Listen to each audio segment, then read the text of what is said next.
Salut à tous, aujourd'hui on se retrouve dans une nouvelle vidéo pour vous parler de l'agrandissement de ma collection, mais cette fois de chevaux Barbie.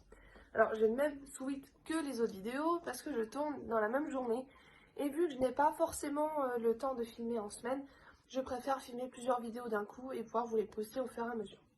Donc aujourd'hui on se retrouve pour deux chevaux Barbie. Je ne sais même pas honnêtement si c'est de la marque ou pas. Ça m'a l'air quand même d'être de la marque parce que les crins sont quand même quand tu les brosses, le crin il part pas. Donc je les ai reçus dans un état qui était vraiment pas terrible. Les crins, comme vous pouvez voir dans certaines brocantes, les crins c'est du n'importe quoi. Donc déjà je vais vous les présenter et après je vais vous expliquer comment on fait pour les entretenir et les rendre plus jolis. Donc le premier c'est celui-ci. C'est une jument rose et blanche. Donc elle dispose d'une selle, elle dispose aussi d'ailes de Pégase, enfin d'ailes. Mais je les ai retirées pour pouvoir m'occuper de ces crins, pour pas abîmer les ailes, parce qu'en fait elles sont en papier avec un support plastique. Donc la queue elle est comme ça, donc toute lisse avec une petite bouclette à la fin. Et au niveau des crins, on est sur des bouclettes à la fin aussi. Donc voilà la jument. Elle dispose aussi donc d'une selle et de petits supports là. Alors ça, je n'ai aucune idée à quoi ça sert. Je l'ai eu comme ça. Franchement, aucune idée. Et en dessous, elle a des roulettes qui lui permettent, quand vous l'avancez en la faisant rouler, ça agite ses ailes. Voilà. Donc ça, c'est la première. Ensuite, j'en ai une deuxième. Alors elle a vraiment jolie. Je pense qu'elle était blanche à l'origine, mais elle est devenue donc complètement jaune. Donc c'est celle-là. Ça m'a l'air d'être soit de la même collection que la première que je vous ai montrée, soit l'autre c'est une copie, parce qu'en fait celle-ci donc c'est une vraie jument Barbie. Vous avez le logo qui est juste ici, mais par contre après au niveau des pattes vous n'avez pas de gravure de copyright ou quoi, donc c'est vrai que ça laisse un petit peu à confusion.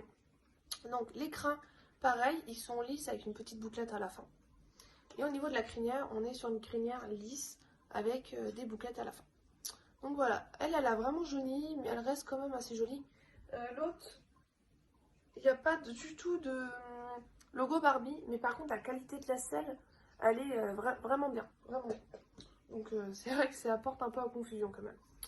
Donc voilà mes deux juments.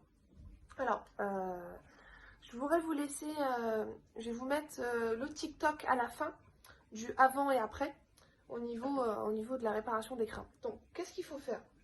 Déjà, il faut que vous laviez les crins à l'eau tiède, pas trop chaude ni trop froide, plutôt tiède.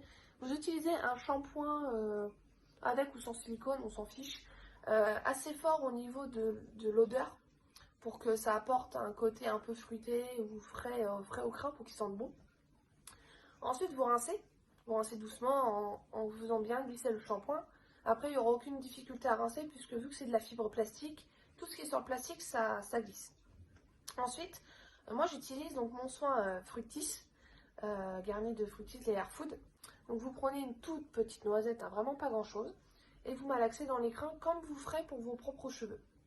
Ensuite, vous prenez la queue, je prends l'exemple de la queue, vous la tenez, parce que si vous tirez du haut vers le bas, vous allez agglutiner les nœuds et vous allez tirer sur les crins, ça risque de les arracher. Donc vous tenez bien l'extrémité de la queue ou de la crinière, et vous peignez doucement, doucement. Et en fait, avec le soin, ça va démêler tous les nœuds. Et ça va rendre le crin hyper lourd. Ce qui va du coup, quand vous allez sécher par la suite au chaud, faites attention à la chaleur quand même, pas trop chaud.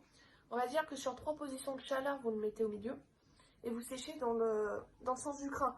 Donc si la crinière elle est dans ce sens-là, vous mettez vos sèche-cheveux comme ça et vous séchez. Vous séchez, vous ne brossez pas en même temps, ça ne sert à rien. Vous séchez doucement et au fur et à mesure, le crin va sécher. C'est assez rapide hein, le séchage, mais si vous en prenez soin et vous les lavez de temps en temps pour leur rendre leur forme, leur couleur, tout ça, les boucles ne vont pas partir. Donc on se retrouve vraiment avec des bouclettes assez sympas. Et pour l'autre, c'est pareil, hein. Les crins sont aussi lisses, juste il y a les bouclettes de la fin. Et vous recoupez, c'est-à-dire que quand vous peignez la queue et que vous avez des cheveux qui sont un peu plus longs, vous égalisez. Moi je coupe toujours les crins pour avoir vraiment des crins nets, sans nœuds, et sans avoir des bouts de crins qui pendouillent. Donc voilà, sur ce je vous souhaite une très bonne journée et je vous laisse avec les TikTok. Yeah!